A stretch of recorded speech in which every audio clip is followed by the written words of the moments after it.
अस्सलामुअलैकुम। SMTV global के साथ मैं हूं आमना अनफाल। सबसे पहले न्यूज़ हेडलाइंस।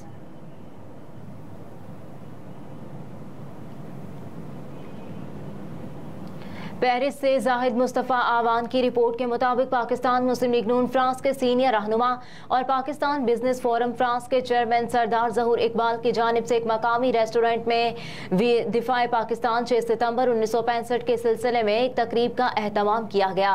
इस तकरीब की सदारत सरदार ज़हूर इकबाल ने की और सफ़ीर पाकिस्तान आसिम इफ्तिखार मेहमान खुसूसी थे। सफ़ीर पाकिस्तान आसिम इफ्तिखार ने अपने अमले के बेशतर अरकान के साथ शिरकत की। तिलावत कुरान पाक और नात रसूल मकबूल सल्लल्लाहु अलैहि वसल्लम की सआदत सलमान असलम ने अदा किए। तकरीब में तकरीबन तमाम सियासी जमातों के अरकान और दीगर कम्युनिटी की कसीर अफराद ने शिरकत की। तकरीब में इब्तदाई तकरीर मुल मलिक मुनीर अहमद ने खिताब करते हुए कहा कि ये 6 सितंबर उन शहदा के लिए है जिन्होंने इस मुल्क के लिए अपनी जानों का नजराना पेश किया। मुनीर अहमद वड़ाइच ने पाकिस्तान फौज की कुर्बानियों को शानदार अल्फाज में खराज अकीदत पेश किया। तहरीक इंसाफ के रहनुमा यासिर कदीर ने अपने खिताब में कहा कि अब मुल्क का दिफा सिर्फ और सिर्फ फौज पर ही नहीं बल्कि माइशत भी इसमें अहम किरदार अदा करती है। कश्मीरी रहनुमा चौधरी मोहम्मद नईम ने अपने खिताब में पाक फौज को खराज तहसीन पेश करते हुए कहा, हमें उन शहदा को नहीं भूलना चाहिए। कश्मीरी रहनुमा जुल्फ़िकार अली नग्याल ने अपने खिताब में फौज और शहदा की कुर्बानियों का जिक्र किया। वकार बाजवा ने अपने खिताब में सरदार ज़हूर इकबाल को इस तकरीब के इनेकाद पर मुबारकबाद पेश की। फौज के हर शहदा के लिए हमारी सांसें तक मकरूज हैं। पीपल्स पार्टी के सीनियर रहनुमा काजी आमिर ने अपने खिताब में कहा, इन शहदा ने 6 सितंबर की वजह हम आज फख्र से पाकिस्तानी कहलाते हैं। चेयरमैन पाकिस्तान मुस्लिम लीग नून राजा अली असगर ने अपने खिताब में कहा कि यौम दिफा हमारे लिए अकीदत और एहतराम का दिन है। शहीद की जो मौत है वो कौम की हयात है। हमने अपनी कौम और फौज को मजबूत करना है। पाकिस्तानी बिजनेस फोरम के चेयरमैन सरदार ज़हूर इकबाल ने अपनी सदारती तकरीर में कहा कि मैं सफ़ीर पाकिस्तान आसिम इफ्तिखार और अपनी कम्युनिटी का तहे दिल से शुक्रिया अदा करता हूँ। वो इस तकरीब में शरीक हुए। हम अपने तमाम शहदा और गाजियों को खराज तहसीन पेश करते हैं। 1965 की जंग में पाकिस्तानी फौज ने अब पाकिस्तान का और कौम का जो दिफा किया वो नाकाबिले फरामोश है। जो साजिशें हमारे मुल्क और फौज के खिलाफ हो रही हैं इसके लिए हमें अपनी फौज के साथ इत्तेहाद का मुजाहरा करना होगा। सफ़ीर पाकिस्तान आसिम इफ्तिखार ने अपने खिताब में सरदार ज़हूर इकबाल का और पूरी पाकिस्तानी कम्युनिटी को इस तकरीब के इनेकाद पर दिली मुबारकबाद पेश करते हुए कहा कि जो पाकिस्तानी ओवरसीज हैं, जो पाकिस्तान में पाकिस्तानी बसते हैं, उनकी जिंदगियों के पीछे फौज और दीगर वो तमाम इदारे जो इस मुल्क में अमन कायम करने के जिम्मेदार हैं उनकी कुर्बानियां शामिल हैं। फौज के लोग कौन हैं? वो हम में से ही हैं। पाकिस्तान के तकरीबन हर खानदान ने पाकिस्तान के लिए कुर्बानियां पेश की हैं। शहीद का जो लहू है इसका हक है कि इसको खराज तहसीन पेश करते हैं। हमें हर जगह और हर मौके पर अपनी फौज को खराज अकीदत पेश करना है। इन्होंने कहा कि फ्रांस भी आज अपने इन फौजियों को सलाम पेश किया जाता है जिन्हें नामालूम शहदा कहा जाता है। आज हम अपने शहीदों को और उनके खून को खराज अकीदत पेश करते हैं। उन्होंने कहा कि हमारे कम तादाद में फौजियों ने दुनिया की बड़ी ताकत को शर्मनाक शिकस्त दी। नेवी, फिजाई और जमीनी फौज मिलकर पाकिस्तान के दुश्मनों को नाकुच निचबा रही है। हमें भी बहैसियत कौम इत्तेहाद का मुजाहरा करना होगा क्योंकि सिर्फ फौज नहीं अवाम भी मुल्क के दिफा की जामिन है। 65 की जंग में कौम फौज की पश्त पर खड़ी थी मगर 1971 में नहीं, तो नतीजा भी मुख्तलिफ आया। पाकिस्तान को इस वक्त मुख्तलिफ चैलेंजेस का सामना है और इस मुल्क में माइशत मजबूत करना भी ज़रूरी है। बाद में पाकिस्तान जिंदाबाद और पाक फौज जिंदाबाद के नारों की गूंज में केक भी काटा गया।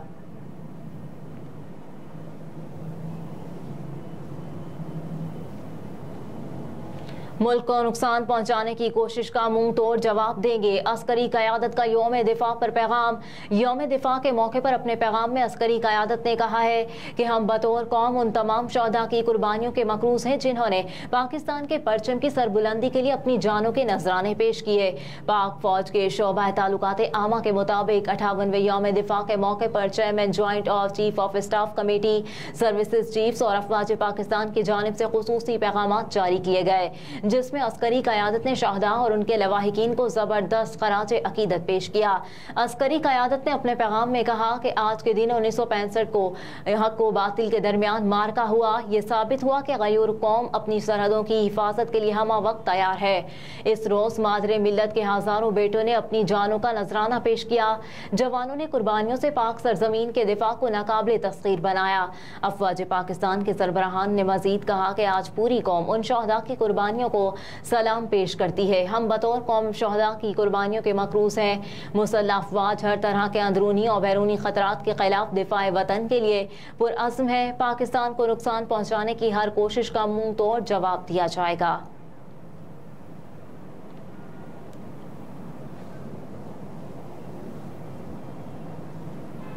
आज एक बार फिर 6 सितंबर के जज्बे इत्तेहाद और अज़्म की ज़रूरत है। साबिक़ वज़ीर-ए-आज़म पाकिस्तान शहबाज शरीफ ने कहा है कि जंग सितंबर अवाम और फ़ौज के दिफाए वतन के लिए एक जान होकर लड़ने की सुनहरी तारीख का यादगार दिन है। ये वही दिन है जब पाकिस्तान के शेर दलेर अवाम और अफवाज ने अपने से कई गुना बढ़े दुश्मन को धूल चटा दी थी। पाक फ़िज़ाइया बहरिया बरी अफवाज ने बेमिसाल शुजाअत, बहादुरी और पेशा वराना महारत का लोहा मनवाया। शहबाज शरीफ ने कहा कि कौम शहदा को सलाम अकीदत पेश करती है, जिन्होंने जाने कुर्बान करके अर्ज़े पाक की सलामती को यकीनी बनाया। जब दुश्मन ने ललकारा था तो पूरी कौम हर तरह की तकसीम मिटाकर एक हो गई थी। शहबाज शरीफ ने शहदा पाकिस्तान के लिए दुआ करते हुए कहा, अल्लाह ताला शहदा के दर्जात बुलंद फरमाए और पाकिस्तान के लिए कुर्बानियां देने वालों को अजर अजीम अता फरमाए।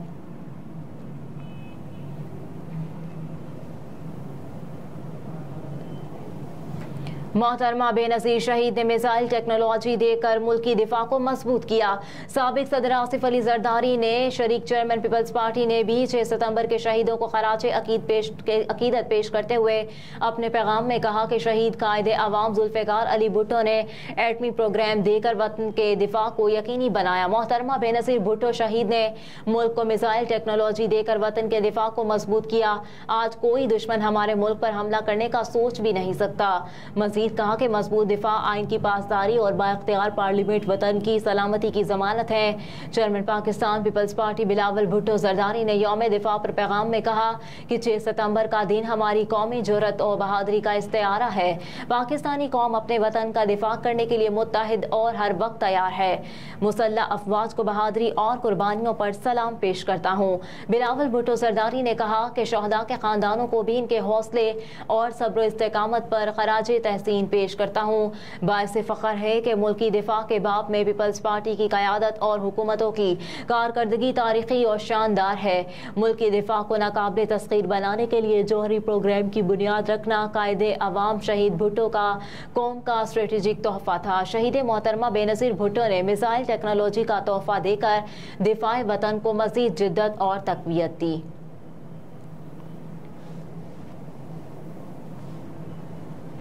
चेयरमैन तहरीक इंसाफ की जेल में समाअत के खिलाफ दरख्वास्त, FIA ने मोहलत मांग ली। Chief justice Islamabad high court justice Aamir Farooq chairman PTI दरख्वास्त पर समाअत कर रहे हैं। चेयरमैन PTI की तरफ से वकील शेर अफजल मुरव्वत अदालत के रूबरू पेश हुए। FIA के वकला ने जवाब जमा कराने के लिए अदालत से 1 हफ्ते की मोहलत मांग ली।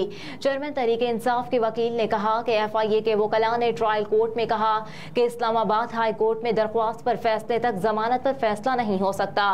अब ये तारीख लेकर ट्रायल कोर्ट के सामने एक बार फिर यही मौक़िफ़ अपनाएंगे। FIA के प्रोसिक्यूटर ने कहा कि चेयरमैन तहरीक इंसाफ के वकला ने ट्रायल कोर्ट में ये तासुर दिया कि वो हाई कोर्ट से दरख्वास्त वापस ले लेंगे। चीफ जस्टिस आमिर फारूक ने कहा कि समाअत का मकाम तब्दील करने के नोटिफिकेशन पर 30 अगस्त की तारीख थी। सवाल ये है कि अगली समाअत पर जेल में होगी या नोटिफिकेशन सिर्फ एक समाअत के लिए था। चीफ चेयरमैन PTI की दरख्वास्त पर अदालत F8 कचहरी से जुडिशल कॉम्प्लेक्स मुंतकिल कर दी गई। वजारत दाखिला मुतालिका वजारत बनती है। वजारत कानून ने यह नोटिफिकेशन कैसे जारी किया? चीफ जस्टिस ने नाराजगी का इजहार करते हुए कहा कि ऐसे केसेस में रोस्ट्रम पर रश क्यों करते हैं, दीगर वकला बैठ जाए। सलमान सफदर और शेर अफजल मुरव्वत सिर्फ रोस्ट्रम पर है, दूसरी साइड से भी इजाफी वकला बैठ जाए।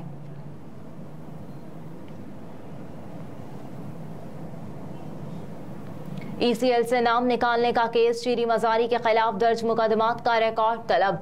शीरी मजारी का नाम ECL से निकालने से मुतालिक केस की समाअत इस्लामाबाद हाई कोर्ट में हुई। इस्लामाबाद हाई कोर्ट के जस्टिस तारिक महमूद जहांगीरी ने केस की समाअत की। समाअत के दौरान रिमार्क्स देते हुए जस्टिस तारिक महमूद जहांगीरी ने कहा कि जब मुकदमात बने तब गिरफ्तारी क्यों नहीं की। साल 2014 के मुकदमात का क्या स्टेटस है? इन मुकदमात को 10 साल हो गए। अदालत ने सवाल किया कि क्या पासपोर्ट कंट्रोल लिस्ट में नाम डालने के लिए क्या वफाकी हुकूमत से इजाजत ली गई? पासपोर्ट कंट्रोल लिस्ट में नाम डालने का इख्तियार वफाकी हुकूमत का है। हुकाम ने अदालत को बताया कि हमें तफ्तीशी एजेंसी लिखती है, फिर ही नाम शामिल किया जाता है। जस्टिस तारिक महमूद जहांगीरी ने रिमार्क्स देते हुए कहा कि वफाकी हुकूमत मंजूरी देती है जबकि फहरिस्त वजारत दाखिला तैयार करती है। वफाकी हुकूमत अपना इख्तियार किसी को दे ही नहीं सकती। ECL में नाम डालने को भी वफाकी हुकूमत ही मंजूर कर देती है। वफाकी हुकूमत की मंजूरी से वजारत दाखिला नाम FIA को भेजता है।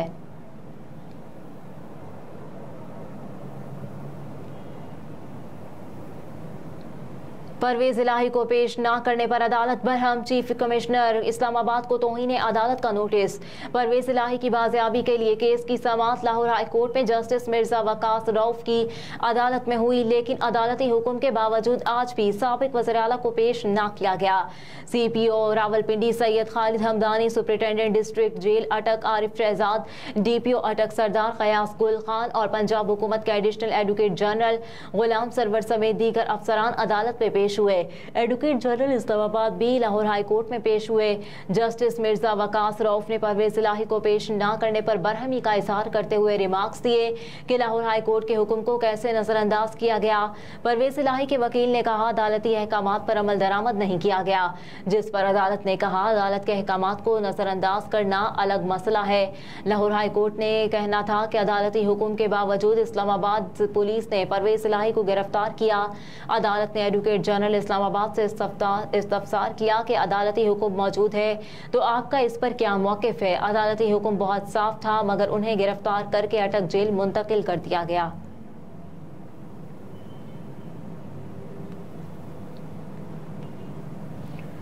सवात और गिरदोनवा में शदीद ज़लज़ला, लोग कलमा तैयबा का विर्द करते घरों से बाहर निकल गए। ज़लज़ला पैमा मरकज़ के मुताबिक ज़लज़ले की शिद्दत 4.7 रिकॉर्ड की गई। ज़लज़ले की ज़ेर ज़मीन गहराई 192 किलोमीटर थी, जबकि ज़लज़ले का मरकज़ कोहे हिंदूकश का पहाड़ी सिलसिला था। ज़लज़ले के दौरान सवात और गिरदोनवा के लोग कलमा तैयबा का विर्द करते हुए घरों से बाहर आ गए। ज़लज़ले के बाद से ताहाल किसी किस्म के नुकसान की इत्तला नहीं मिली।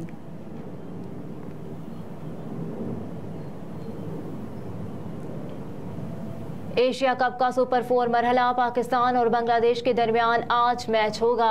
मैच कज़ाफी स्टेडियम लाहौर में दोपहर 2:30 बजे शुरू होगा। पाकिस्तान ने बांग्लादेश के खिलाफ मैच के लिए प्लेइंग 11 का ऐलान कर दिया। कौमी टीम में एक तब्दीली की गई, मोहम्मद नवाज की जगह फ़हीम अशरफ को टीम में शामिल किया गया। कौमी टीम की क़यादत बाबर आजम करेंगे, शादाब खान नायब कप्तान होंगे।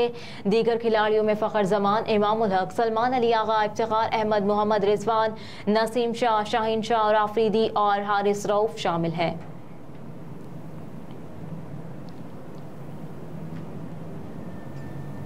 और निगरान हुकूमत ने बिजली बिलों में रिलीफ के लिए नया प्लान IMF को इरसाल कर दिया। ज़राए के मुताबिक बिजली के बिलों में रिलीफ देने के लिए IPPs के 15 अरब से ज़ायद इस्तेमाल करने का फैसला किया गया है। रवा माली साल के लिए IPPs को अदायगियों के लिए 15 अरब से ज़ायद इजाफी रखे गए थे। इजाफी रकम को बिजली बिलों में रिलीफ देने के लिए एडजस्ट किया जा सकता है। बिल से एक साथ वसूल होने पर 15 अरब से ज़ायद की रकम वापस IPPs के लिए मुख्तस की जाएगी। वजारत ख़जाना हुकाम का कहना है कि नए प्लान पर IMF के साथ दोबारा बात करेंगे। नए प्लान में IMF को बजट से आउट रिलीफ न देने की यकीन दहानी कराई गई है। हुकूमत ने गुज़िश्ता प्लान में बताया था कि बिलों में रिलीफ से 6.5 अरब से कम का इम्पैक्ट आएगा। IMF ने प्लान मुस्तरद करते हुए कहा कि रिलीफ से 15 अरब से ज़ायद का इम्पैक्ट होगा। IMF ने हुकूमत से 15 अरब की मालियाती गुंजाइश पूरी करने का प्लान भी तलब किया था। हेडलाइंस आपने जानी। न्यूज़ स्टूडियो से फिल वक्त इतना ही। आप देखते रहिए SMTV ग्लोबल।